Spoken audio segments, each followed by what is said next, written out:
bem-vindos e obrigada por estarem connosco nesta conversa promovida entre a Unit Consulting e o Banco Santander.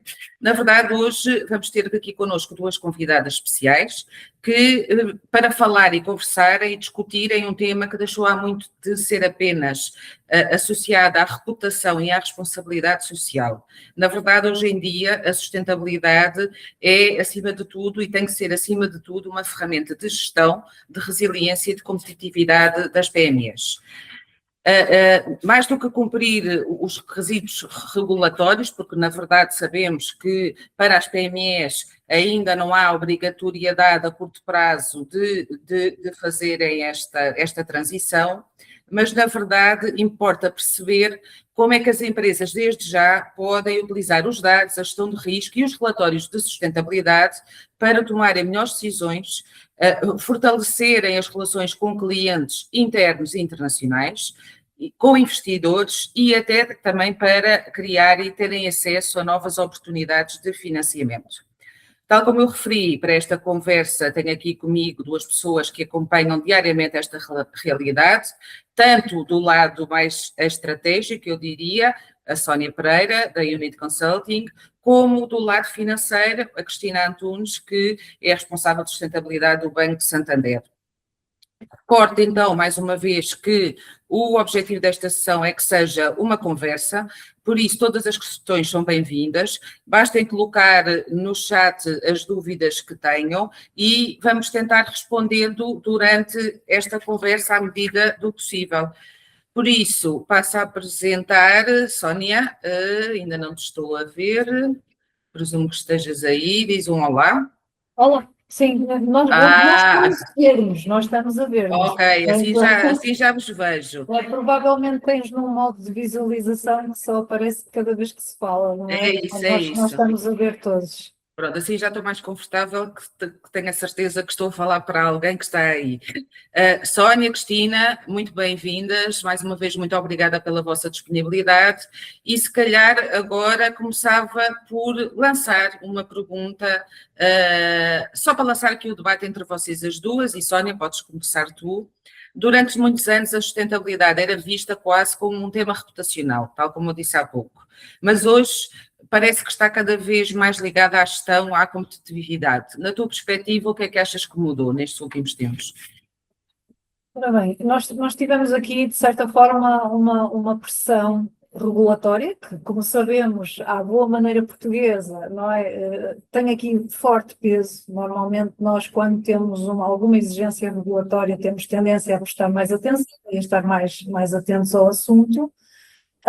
Mas, curiosamente, aquilo que temos sentido nos últimos tempos, mesmo com a simplificação, mesmo com o abrandamento das obrigações de reporte de sustentabilidade, as empresas continuam interessadas em acompanhar essas exigências, ou seja, elas querem na mesma fazer esse reporte, independentemente de estarem obrigadas ou não a fazê-lo.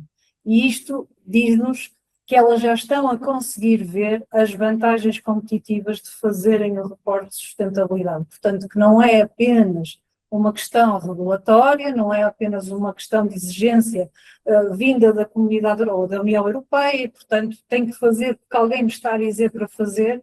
Eu acho que as empresas já estão a perceber que com isto podem ter aqui imensas vantagens, e, portanto, junto da sua cadeia de valor, desde a banca, portanto, a forma como os seus investimentos poderão ser financiados ou não, junto dos seus clientes, da forma como eles vão ser avaliados, porque hoje cada vez mais as grandes empresas têm plataformas para avaliar a sua cadeia de valor e, portanto, se elas demonstrarem pelo menos evidência de métricas nestes campos do campo ambiental, social e de mudança, têm aqui vantagens a nível de pontuação nessa avaliação, mas também junto das suas outras partes interessadas que não são menos importantes, os seus trabalhadores, a sociedade em geral, os utilizadores finais dos seus serviços, dos seus produtos, e portanto eu acho que de uma maneira geral já se começa a ver aqui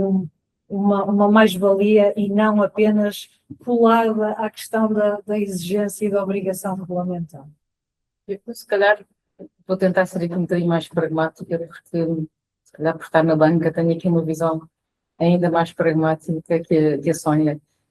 E eu acho que o que nós estamos a ver agora é que os riscos não financeiros, os riscos físicos e os riscos de transição, os riscos físicos são os riscos que decorrem de alterações climáticas, inundações, etc., que têm consequências financeiras nas empresas e, portanto, põem em causa a capacidade das empresas de estar cá no longo prazo, ou no caso da visão dos bancos, de pagarem o crédito de volta.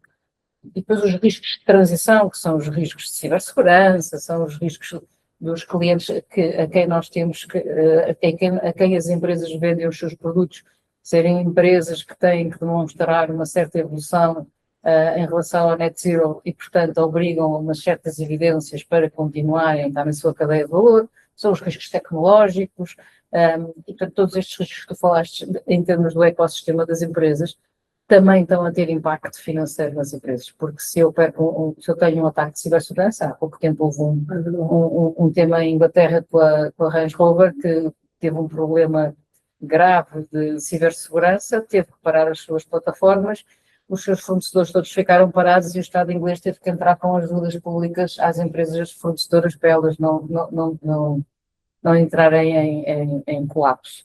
E, portanto, este tema dos riscos financeiros passa a ser importante. E o que é que aconteceu? O que é que eu acho que aconteceu?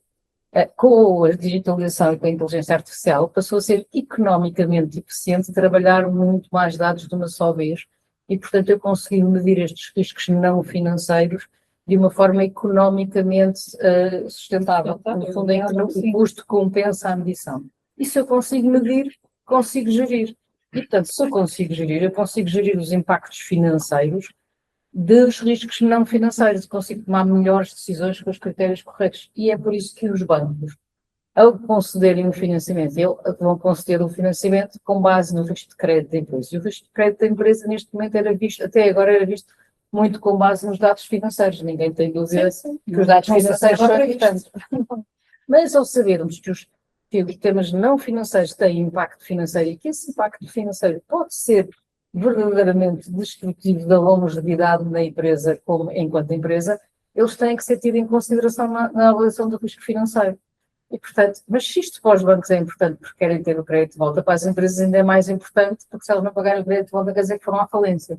E, portanto, é muito mais importante para uma empresa ter dentro da sua estratégia a avaliação dos riscos não financeiros. É óbvio que, enquanto PME, não vai conseguir olhar para os pratos todos que estão no ar, mas vai olhar para os mais materiais. Vou olhar para aqueles temas que são mais materiais. No humano, cibersegurança é super material. Eu tenho que olhar para esse tema. Na agricultura, a água é super material, tenho que olhar para esse tema. Portanto, no fundo, cada setor tem os seus temas mais materiais e é sobre esses temas mais materiais que têm maior impacto financeiro nas empresas que a estratégia não se pode esquecer nisto. Vais-me perguntar, isto não existia? Existia sempre a estes riscos, não é nada de novo. O que acontece é que neste momento eu consigo medi-los. E se eu consigo medi-los, consigo geri-los melhor. Portanto, as empresas que começarem a gerir mais cedo, de uma forma eficiente, estes riscos vão tomar melhores decisões. E essas melhores decisões vão levar a decisões mais sustentáveis.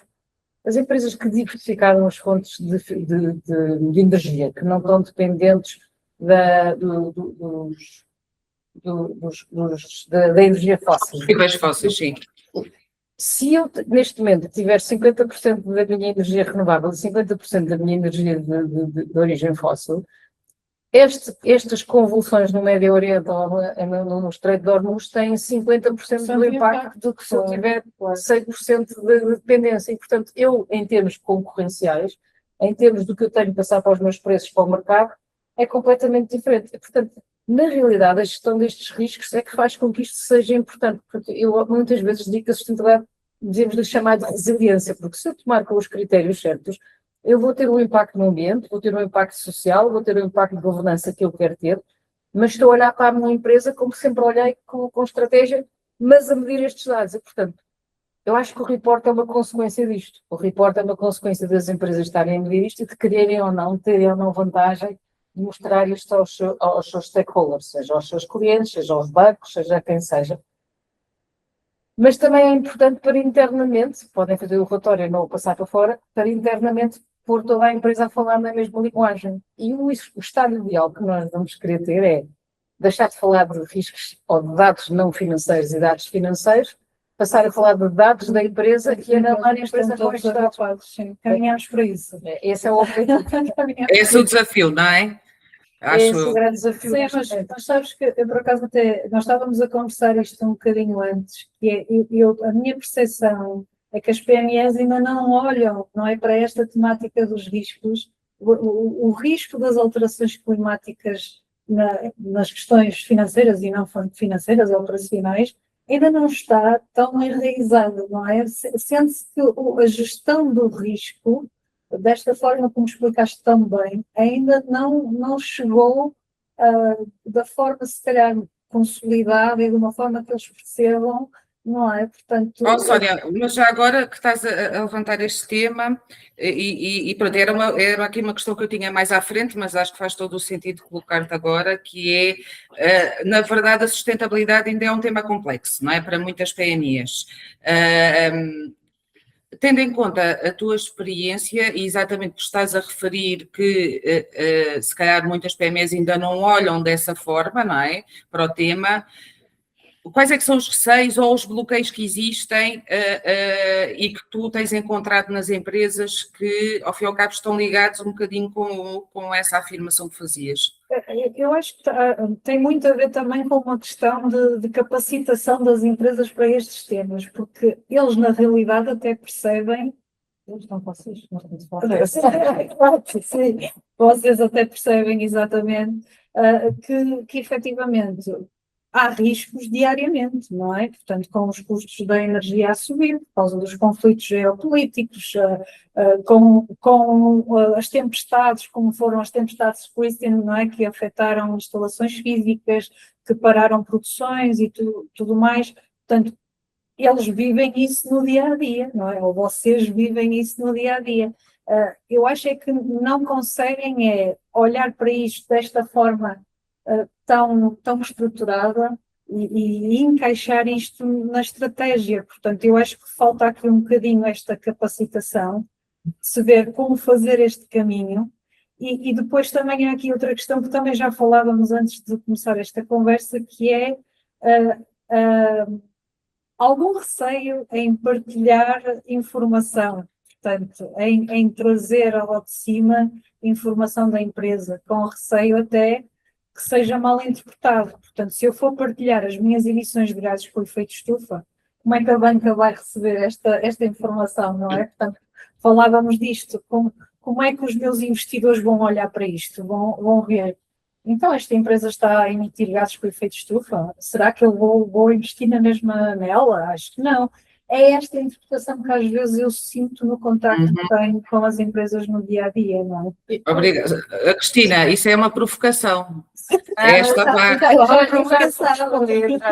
Exatamente, mas o banco vai avaliar, quando está a olhar, ou se, quando vai, pronto, avaliar um processo de concessão de crédito, não é? De uma empresa, vai efetivamente olhar para os gases de efeito de estufa, ou seja, qual é o foco da análise do banco, não é? Da análise para o financiamento. Deixa-me só aqui voltar aqui um bocadinho atrás, aqui com uma coisa que a Sónia estava a dizer. Eu acho que as empresas olham para estes riscos, que as nossas empresas são bem geridas. Eles não estão sistematizados e não estão a ser tidos em consideração quando eu faço uma estratégia global. Ou seja, eu as empresas não estão, muitas delas, as que ainda não precisaram de estar, a medir estas emissões, ou a medir as embalagens recicladas, ou a ver o impacto que existe a gerir através das medições. Muitas vezes há um departamento, quando são mais médias empresas, que faz as certificações que os clientes exigem, mas depois isso não passa para o departamento financeiro. Portanto, elas até estão a medir e não há uma estratégia conjunta. Mas as empresas estão a ter isto em consideração, às vezes não maximizando o benefício que podem tirar da gestão destes riscos, porque os riscos tornam-se oportunidades quando são bem geridos e, portanto, não tirando proveito das oportunidades.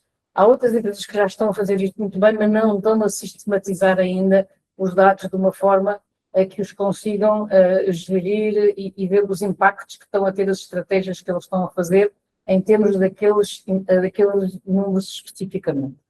Há outras que já estão a fazer isso tudo, mas para efeitos de certificação. Eu tenho que ter a certificação Global Gap, ou tenho que ter a certificação A+ no edifício, e portanto estão a olhar para essas variáveis que têm impacto da certificação. Do lado dos financiadores, o que interessa, nós não somos os donos do mundo e não estamos aqui, nem as empresas, com o objetivo final de salvar o mundo, que então são as pessoas que gerem as empresas. Mas nós só salvamos o mundo, ou só conseguimos estar aqui para ajudar as empresas a salvar o mundo, se formos rentáveis e conseguimos estar lá daqui a 40 anos com saúde e pegar no dinheiro que vamos lhe dando e investindo em novas tecnologias, em novo saber e em novas coisas. Portanto, o lucro nesta coisa é bom e a capacidade da empresa de sobreviver a estes riscos todos é importante. O que é o principal driver do crédito é o risco de crédito. E porquê é que os riscos não financeiros ou os riscos de sustentabilidade são importantes? Porque afetam o risco de crédito da empresa. Portanto, não há aqui, e mais uma coisa importante, os bancos não estão aqui para financiar empresas verdes, até porque não há empresas verdes, há empresas que se dedicam a negócios verdes.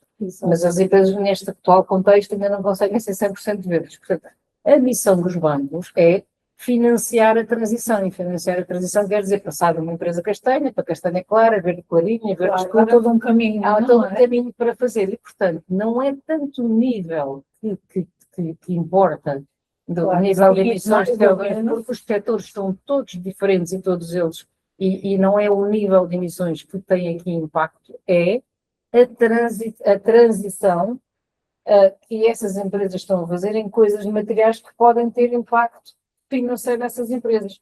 Porque ao fazerem isso, estão a cuidar do aspecto do E, do S e do D, porque são esses impactos que vão pôr em causa a sobrevivência da empresa. E se nós formos ver, a maior parte destas decisões estão ligadas a aspectos sustentáveis. Quando houve a crise na Ucrânia, a maior parte das empresas de distribuição alterou a sua forma de fazer a distribuição logística. Deixaram de ter autocarros a dar para frente e para trás e passaram a ter um autocarro grande que é até às cidades principais, que era a gasóleo, ou whatever, e depois tinham os elétricos que andavam dentro das cidades e conseguir que esse autocarro que vinha com as coisas voltava com coisas dos outros. E, portanto, poupavam nas viagens e tinham autocarros elétricos não dependendo do gasóleo. E estavam a cuidar do ambiente, mas a preocupação principal, ou primária, era os custos do transporte e a forma como se conseguiam subsistir e não estar dependente de gases de efeito de estufa. A agricultura é altamente sustentável. Porquê? Porque a água é escassa, a terra que se quer utilizar intensivamente não pode estar a utilizar fertilizantes que ela tenha que ficar explosiva e sem produzir durante uns tempos, portanto tem que ser fertilizantes que não gastem a terra e que a vão mantendo saudável, e isto é sustentável, mas é sustentável porque se não for sustentável, se eu der cabo daquilo que me dá o pão, eu não consigo sobreviver. E portanto, o que os bancos olham não são tanto os níveis, mas é o que estão a fazer e também o ecossistema em que as empresas estão. Se uma empresa vende uma cadeia se vende ao IKEA, o IKEA só compra cada vez mais na sua cadeia de valor empresas que estejam a fazer esta transição. Porquê? Porque o regulador fez uma coisa boa. O regulador, quando definiu neutralidade carbónica, definiu o âmbito 1, o âmbito 2 e o âmbito 3. O âmbito 1 são as emissões de gases de efeito de estufa que nós, empresas, produzimos no nosso dia-a-dia. O âmbito 2 são os gases de efeito de estufa, simplificando, da eletricidade que nós compramos, que são emitidos pela eletricidade que é produzida, que nós também podemos controlar pela forma como gerimos o nosso consumo de energia. E o âmbito 3 é os gases de efeito de estufa da nossa cadeia, dos nossos fornecedores e dos nossos clientes. Portanto, uma Sonai, quando vai comprar aos seus fornecedores toda a comida que compra, vai ter que garantir que estes fornecedores estão a fazer o caminho de transição para ela se comprometer, para ela ter os objetivos que se comprometer. E porquê que é importante para a Sonai, além de regulatoriamente ter que mostrar? Porque a Sonai depois também se quer financiar ao mercado de capitais. E no mercado de capitais, quem é que compra as obrigações ou ações da Sonai? São os investidores, que também têm que fazer a transição. E esses investidores, o que é que eles têm que fazer? Eles têm que ter dívida verde. Quando nós vamos comprar um fundo de investimento, uma unidade de participação de um fundo de investimento, isto tem 20% de dívida sustentável. É feita pelas empresas que emitiram dívida sustentável. E há uma procura maior por esse tipo de dívida do que pela dívida que não é sustentável. Portanto, no fundo, criou-se aqui um ecossistema em que a potência de financiamento é de financiamento sustentável.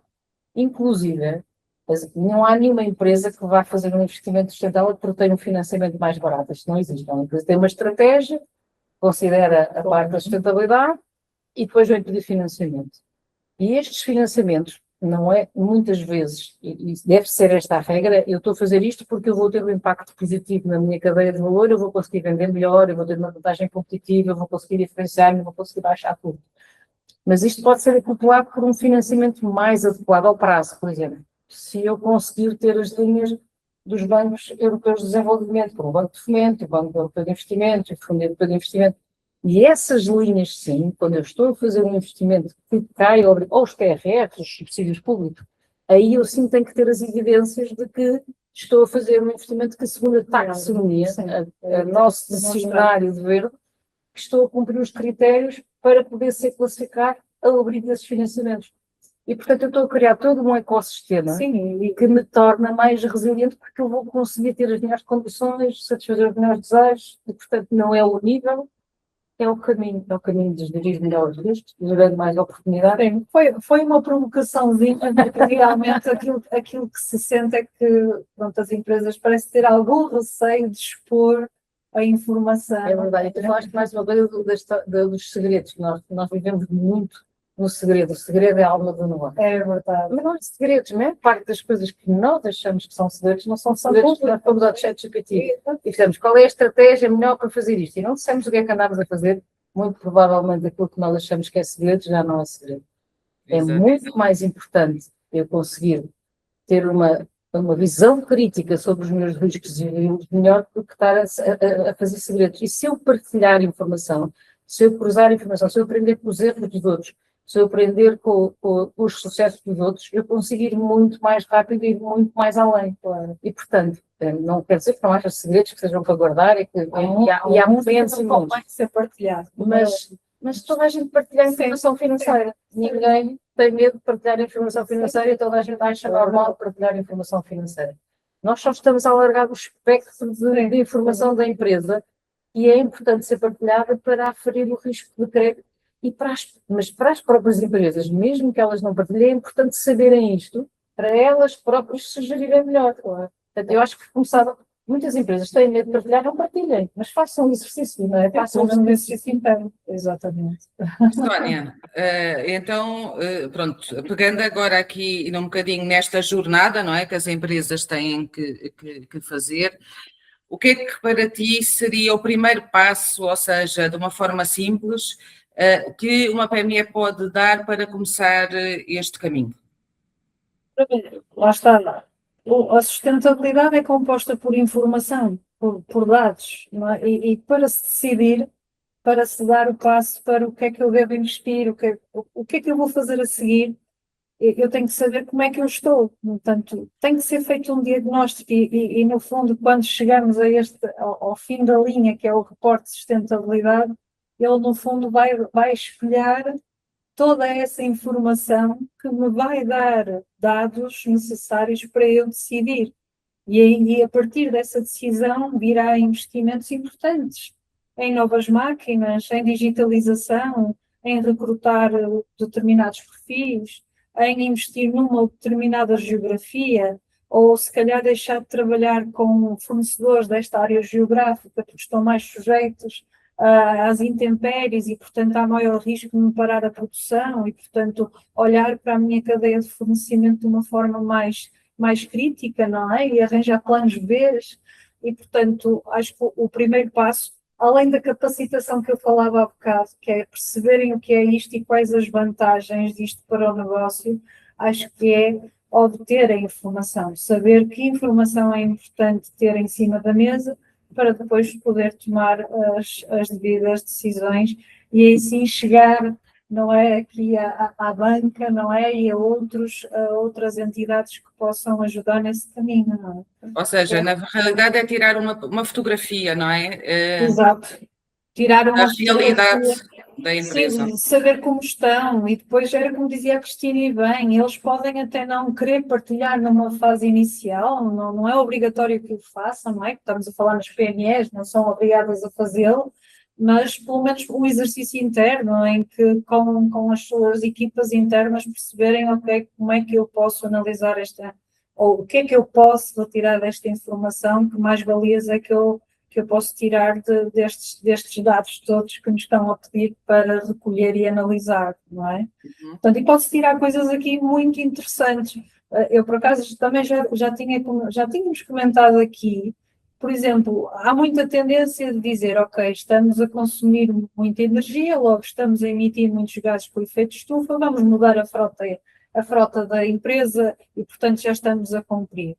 E a descarbonização passa por tantas coisas, por tantos sítios, passa por aquelas zonas cinzentas que normalmente ninguém dá muita atenção, passa pelos resíduos. Por exemplo, nunca ninguém faz, ou atenção, nunca ninguém, não gosto de generalizar, mas é difícil olhar-se para os resíduos como porque é que eu estou a produzir tantos resíduos, ou porque é que eu estou a ter tantas não conformidades neste processo, se calhar o processo não está bem montado, se calhar eu estou a usar um produto que até polui muito, mas se eu usasse um outro, talvez poluísse menos e até gastasse menos recursos. Portanto, há aqui muita informação interessante que pode levar também a decisões que ajudam a empresa a reduzir consumos, ajudam a empresa a reduzir desperdícios e, com isto, reduzem custos.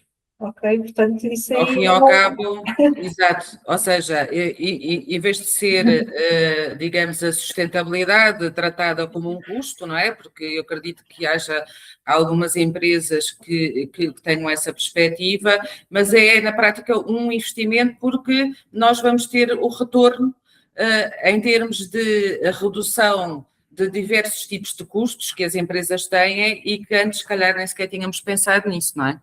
Exatamente. Eu acho que uma das formas que as empresas. O Omnibus foi uma coisa boa, porque veio descomplicar a vida das empresas na parte do reporte.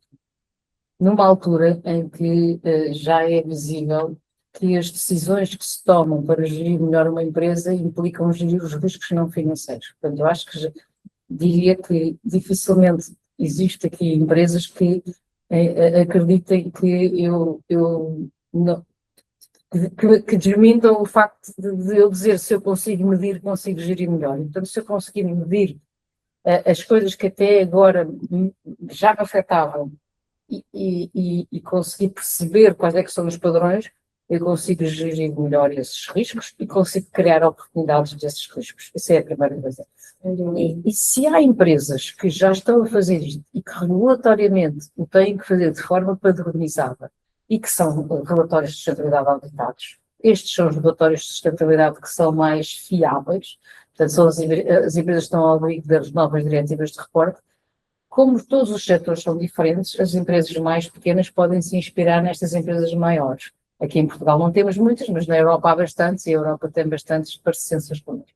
Isto não quer dizer que a sua estratégia tenha que estar alinhada, até porque nas PMEs é necessário para começar a focar-se em poucas coisas, porque se tentamos fazer tudo ao mesmo tempo não vamos conseguir fazer nada e, portanto, focar nos temas mais materiais, aqueles que têm mais impacto, aqueles que ao mexer neles vão ter mais impacto ou nos meus custos, ou nos meus proveitos, ou nos clientes que eu consigo, ou na minha cota de mercado, ou no retorno dos investimentos que eu vou fazer. E, portanto, olhar sempre numa ótica de gestão estratégica. E, às vezes, quando as empresas começam, e é uma coisa engraçada quando eu falo com clientes do banco sobre estes temas, quando as empresas começam a olhar para dentro delas, começam a ver, ou quando começam a tentar mapear, começam a ver coisas que já fazem e muito bem, mas que não estão no radar como sendo sustentáveis. Eu vou dar um exemplo. Há 3 anos, uns amigos meus da universidade foram visitar umas empresas na Alemanha, eu lembro-me aqui por causa do Estevão que está na Alemanha, e as empresas estavam fartas da necessidade de sustentabilidade, se não venham a falar de sustentabilidade, falam de outras coisas, estavam a fazer um estudo, então começaram o que é que você faz, o que é que você não faz, E as empresas faziam torneiras, tinham estas torneiras que vendiam para a Europa, para as instituições europeias, tinham estas que vendiam para a Noruega.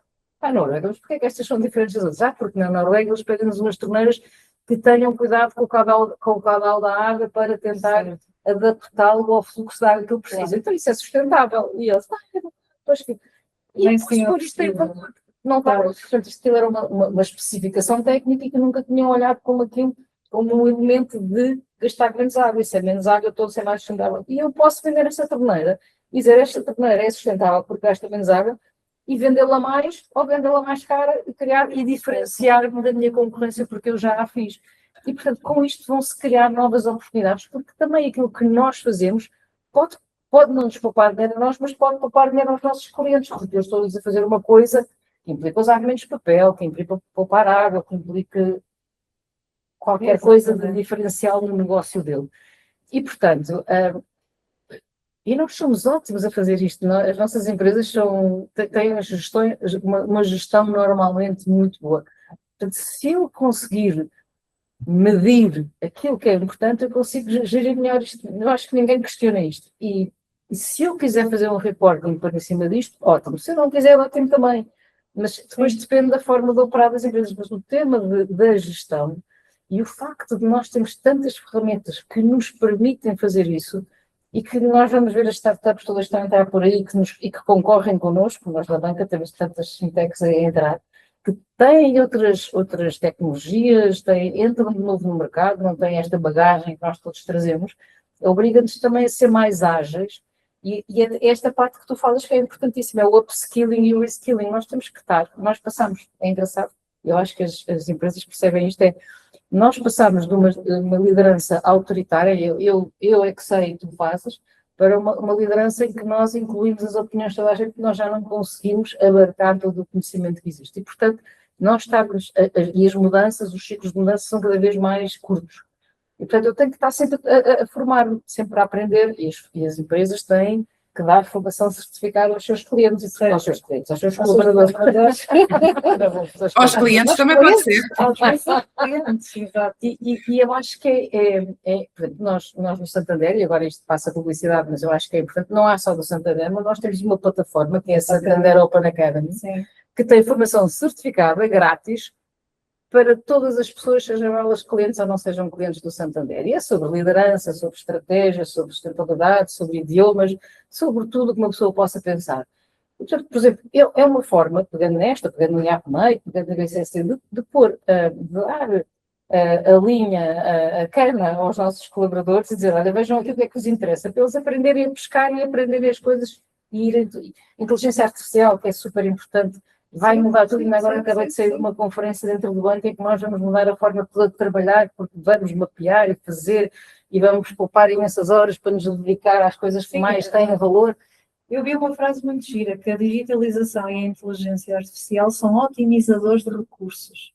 Exatamente. Otimizadores. E alteram tarefas, porque as tarefas rotineiras que já ninguém quer fazer podem ser feitas por estes motores, que ainda por cima têm uma inteligência para se ir melhorando, e as pessoas ficam na parte crítica, e na parte do challenge, na parte de criar valor à volta dos processos. Portanto, eu consigo medir e consigo gerir melhor porque vou ter mais tempo para gerir.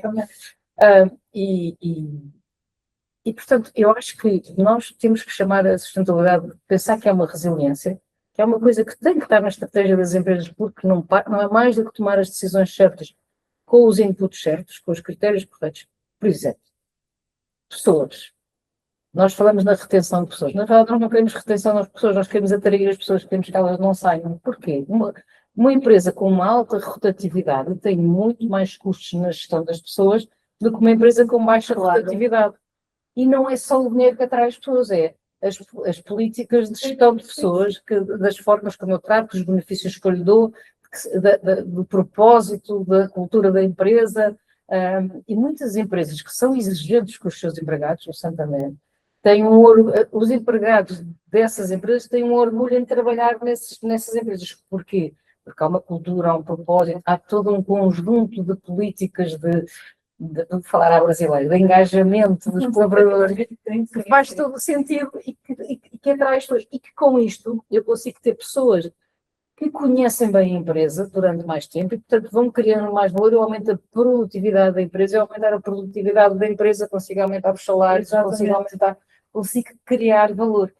E, portanto, a Sim, parte social é isso é super bem interessante, não é? As pessoas às vezes não percebem, mas porque é que eu tenho que reportar a taxa de rotatividade? O que é que isto me diz? Mas é isso tudo, é esse caminho, não é? É o atrair. É um alerta, se eu tiver uma taxa de rotatividade muito grande da empresa, é um alerta para a gestão dessa empresa, o que é que eu estou a fazer mal, porque as pessoas estão sem memória e eu estou... Sim, sim. E às vezes sou eu próprio que quero reter, vou olhar para a intergeracionalidade da minha empresa, então são só tão velhos. Tipo eu. Se calhar preciso de pessoas mais novas para criar aqui intergeracionalidade. Claro. Todas diferentes, que ajudam a ter uma visão diferente. Isto tudo enriquece, nesta nova forma de gestão e de liderança, enriquece as empresas e a sua capacidade. Capacitação também é outro dos indicadores extremamente importante que leva à capacitação, porque eu acho que culturalmente nós ainda continuamos a ter muito receio de parar. Como se paragem fosse perder dinheiro. Eu se parar não vou estar a faturar. E às vezes há paragens, claro, que devidamente pensadas e que realmente acrescentem valor à empresa que são fundamentais, não é? Portanto, e vai dar aquilo que estávamos a falar no início, que é, se as pessoas estiverem capacitadas, vão perceber melhor os assuntos, como os utilizar, não é? E isso vai trazer o tal retorno com estas matérias, não é? Sónia, tinha aqui uma questão a propósito do reporte de sustentabilidade, ou seja, já percebemos que com o tal pacote Omnibus que a Cristina falou, que os prazos e os deadlines para que as coisas aconteçam, a parte regulatória foi um bocadinho, eu diria, não diria descontinuada, mas foi um bocadinho, pronto, abrandou. Então, se uma PME, quando é que uma PME será obrigada a reportar, já agora? Não está dada indicação para as Ainda não existem.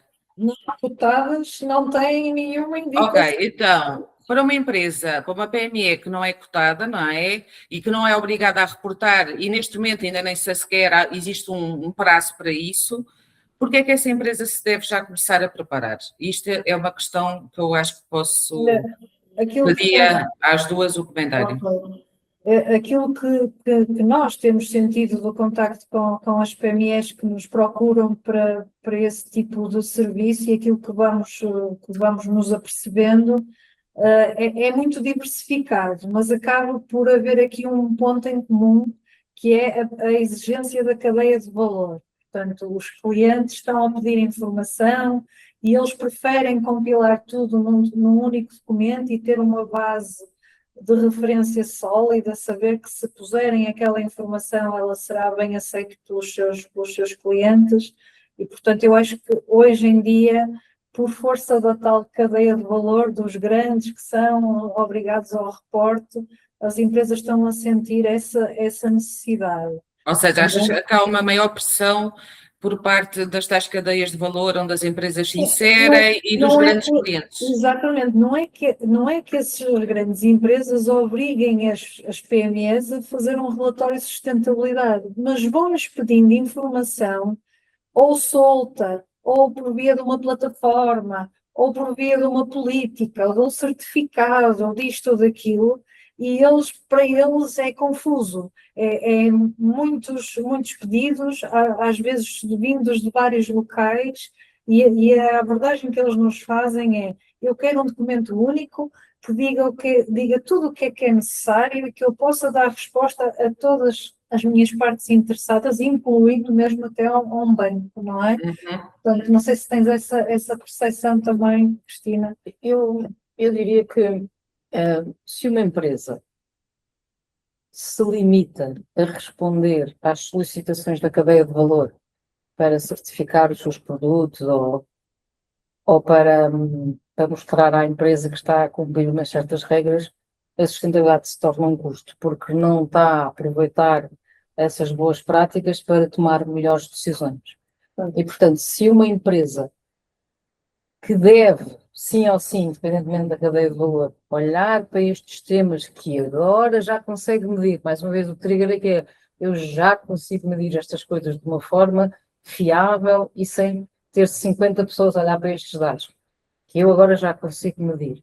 E se os utilizar para gerir a minha empresa melhor, e na sequência disso, der informação à cadeia de valor que ela pede, e a quem eu tiver que dar essa informação, isto é um ciclo virtuoso. Se eu me limitar a responder, eu já fui a várias empresas, há 1 ou 2 anos, eu acho que isto agora está muito melhor, tinha um departamento de sustentabilidade, que é quem respondia, os certificados, etc. Depois tinha um departamento financeiro, que sabia que havia os certificados, mas que não os utilizava para tomar melhores decisões, porque é que um barco faz sentido eu só ter, imagina, sementes certificadas por um Global Gap e com isso ter um produto que eu posso dizer que é sustentável e vai custar um bocadinho mais caro, porque as sementes são um bocadinho mais caras, mas o mercado está disposto a pagar por isso, ou o diferencial de preço entre uma semente certificada e uma semente não certificada ainda é enorme e o mercado ainda não paga por isso e, portanto, só vale a pena fazer isso para aqueles que querem.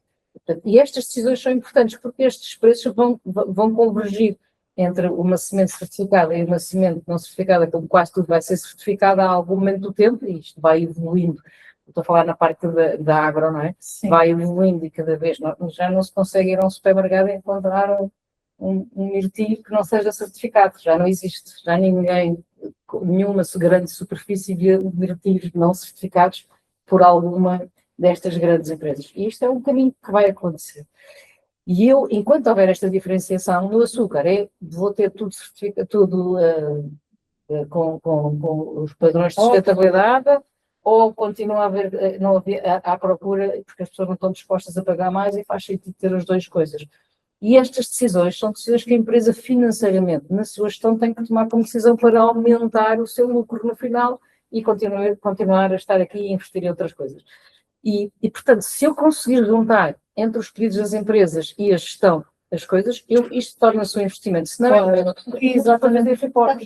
É isso o giro de acompanhar depois o cliente, porque a primeira abordagem dos clientes é esta, é quase como se fosse uma obrigação, porque eu tenho que arranjar aqui uma forma para facilitar aqui a nossa operação.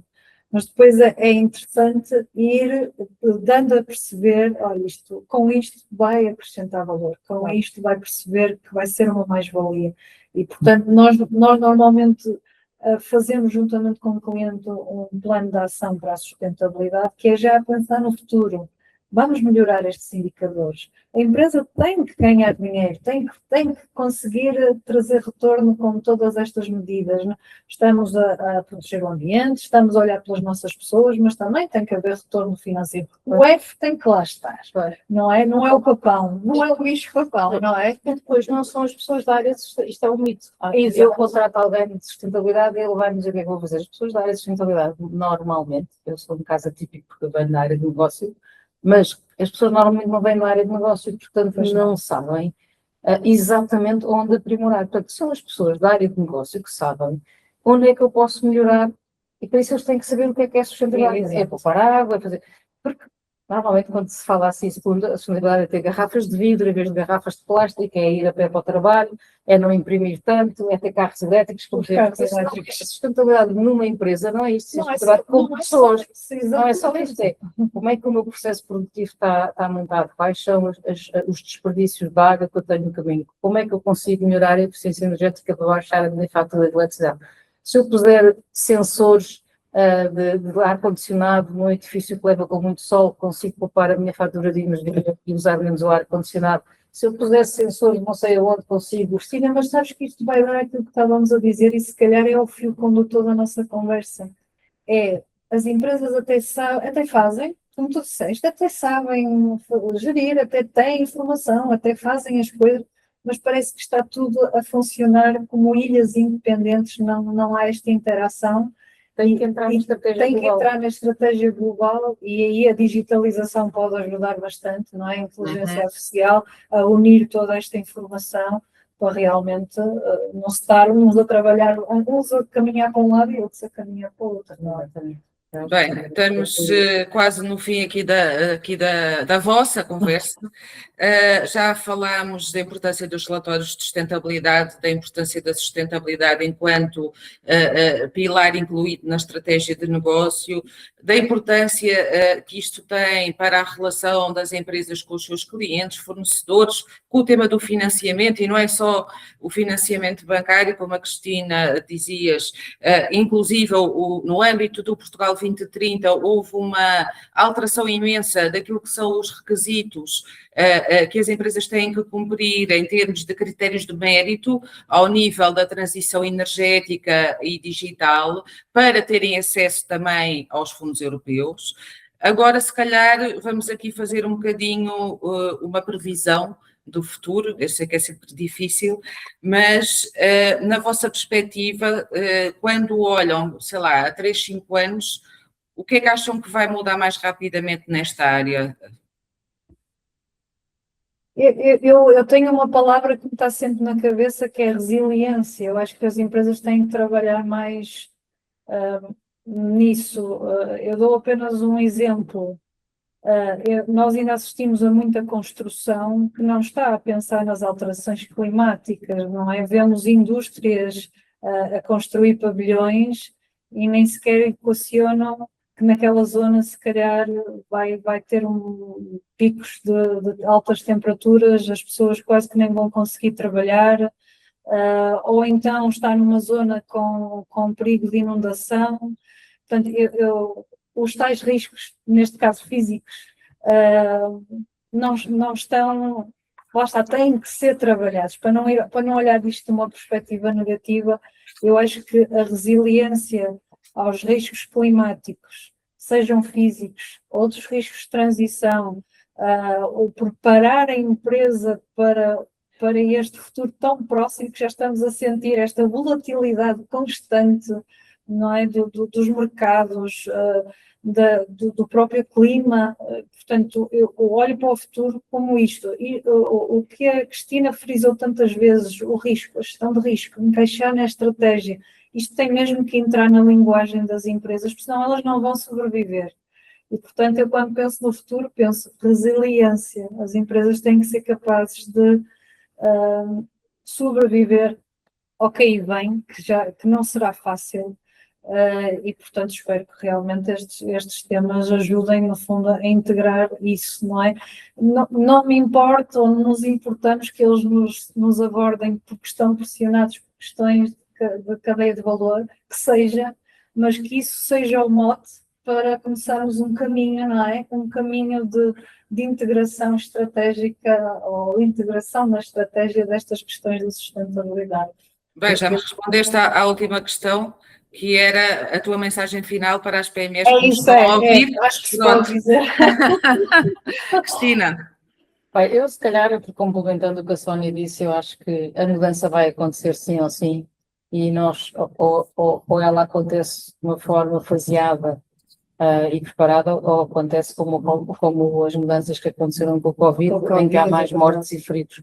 Sim. E, portanto, quanto mais nós conseguirmos, como sociedade, mudar a forma como operamos, mais soft será a transição. E eu acho que nós estamos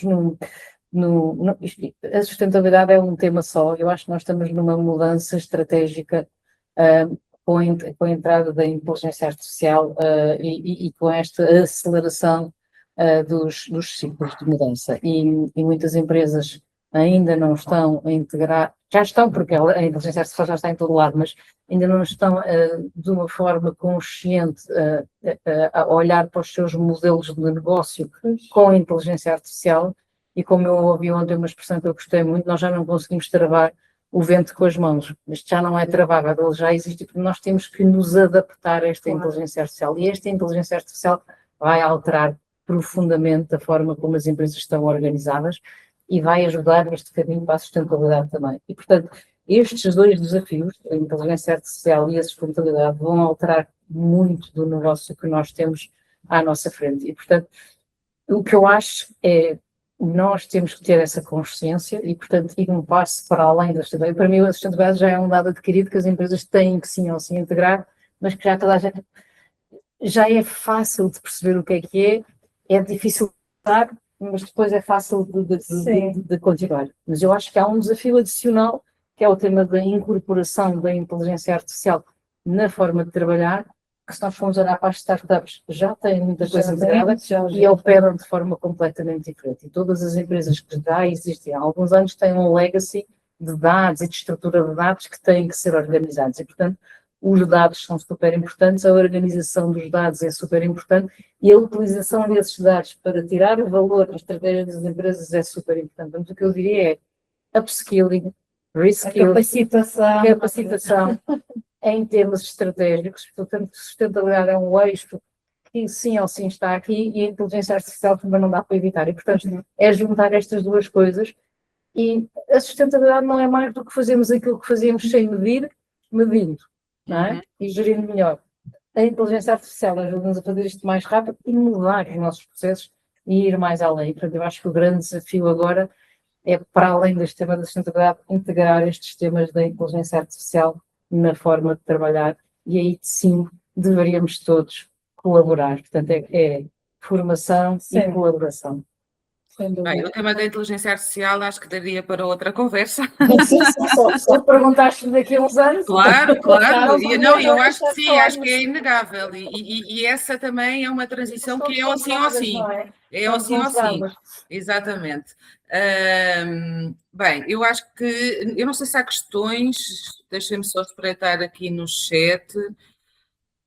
Mas eu também gostava que de quem nos está aqui a seguir e que nos chega há quase uma hora, não sei, um comentário, uma questão, dúvida, estejam à vontade ou podem colocar aqui no chat ou fazer diretamente aqui às nossas convidadas.